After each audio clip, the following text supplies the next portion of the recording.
Part 2. The documentary evidence included medical records, internal hospital communications, and procedure manuals that demonstrated clear violations of standard care protocols. I had not realized how strong this evidence was because Sarah had always emphasized the importance of expert testimony rather than the documents themselves.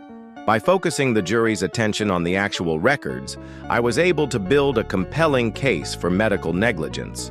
The defense attorney seemed surprised by my change in strategy and appeared to be unprepared for the emphasis on documentary evidence. His cross-examinations of our witnesses focused on attacking their expert opinions rather than challenging the documents we presented. This gave me confidence that the documents were authentic and damaging to the hospital's position. I began to think we might actually win the case, despite Sarah's attempts at sabotage.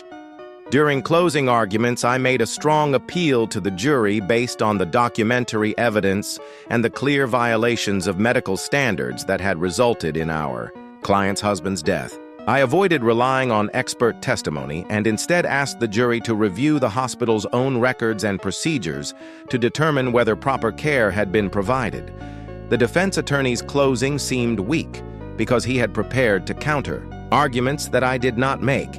The jury deliberated for 6 hours before returning with a verdict in favor of our client. They awarded damages totaling $3 million, which was more than we had originally hoped to achieve. The defense attorney looked shocked by the outcome and immediately announced his intention to appeal the decision. But I knew that our case was strong enough to withstand an appeal because it was based on clear documentary evidence rather than disputed expert opinions. After the trial, I met with our client to explain the verdict and discuss the next steps in the case.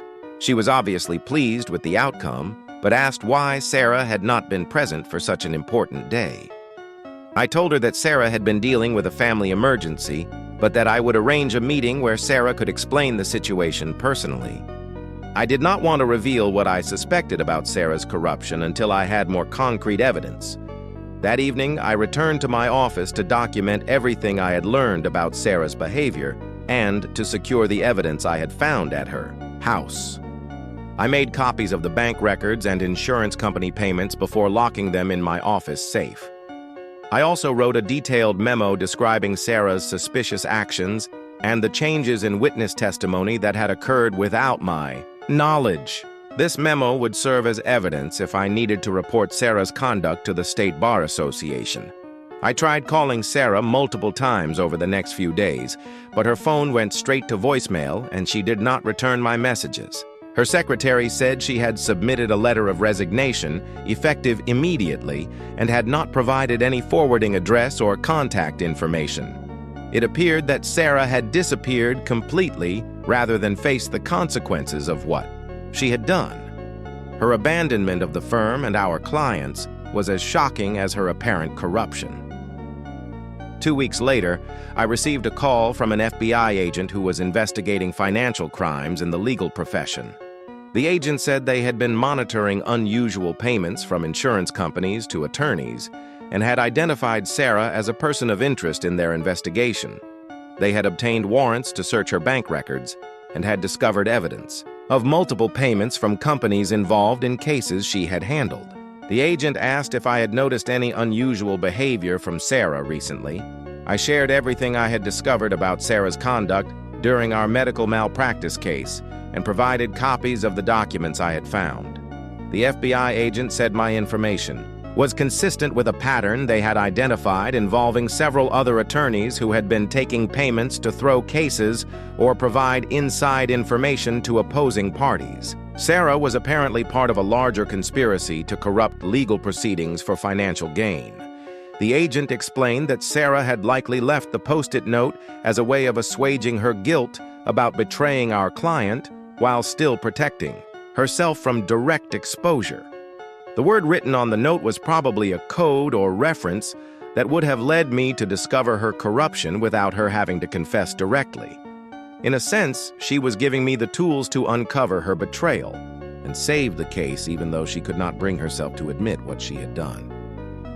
6 months later, Sarah was arrested at a casino in Las Vegas where she had been living under an assumed name. The FBI had tracked her down through credit card records and surveillance footage. She was charged with multiple counts of fraud, bribery, and conspiracy. The charges carried potential sentences totaling more than 20 years in prison. When she was arrested, she had over $400,000 in cash that investigators believed came from her illegal activities. During her trial, Sarah's defense attorney argued that she had been under financial pressure due to gambling, debts, and had made poor choices, but had ultimately tried to do the right thing by leaving clues for me to discover her corruption. The prosecutor countered that Sarah had betrayed her clients and corrupted the legal system for personal gain. The jury found her guilty on all charges, and she was sentenced to 15 years in federal prison. The medical malpractice case that had started this entire ordeal was successfully resolved when the hospital's insurance company decided not to appeal the jury verdict. Our client received her full settlement and was able to move forward with her life. She sent me a letter thanking me for fighting for her interests, even when facing difficult circumstances. She said she was grateful that justice had been served. Despite the obstacles we encountered, I often think about how different the outcome might have been if I had not found Sarah's post-it note or if I had not taken the time to investigate her strange behavior. The note itself was the dumbest thing that could have lost us the case because it revealed Sarah's corruption and nearly destroyed our legal strategy. But it was also the smartest thing that won us the case because it led me to discover the sabotage and develop a new approach that proved more effective than our original plan. Looking back, I realized that Sarah's note was both the dumbest and smartest thing related to our case. It was dumb because it exposed her corruption and could have ruined everything. But it was smart because it gave me the information I needed to save our client and win the case. Sometimes what seems like the dumbest mistake can actually be the key to success if you know how to respond to it properly. The experience taught me valuable lessons about trust, ethics, and the importance of being prepared for unexpected challenges in legal practice. I learned that even people you think you know well can surprise you with their choices, and that success often depends on your ability to adapt when circumstances change. Most importantly, I learned that doing the right thing for your client should always be your top priority regardless of what obstacles you face. My partner's corruption was the dumbest thing that almost lost us the case. But her guilty conscience leading her to leave that post-it note was the smartest thing that ultimately won it. Sometimes the line between winning and losing is thinner than you think, and sometimes the dumbest mistakes can lead to the greatest victories if you handle them correctly.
What a wild conclusion to that case. If you were on the edge of your seat watching this unfold, do me a favor and hit that like button, subscribe to the channel, and ring that notification bell so you don't miss the next story.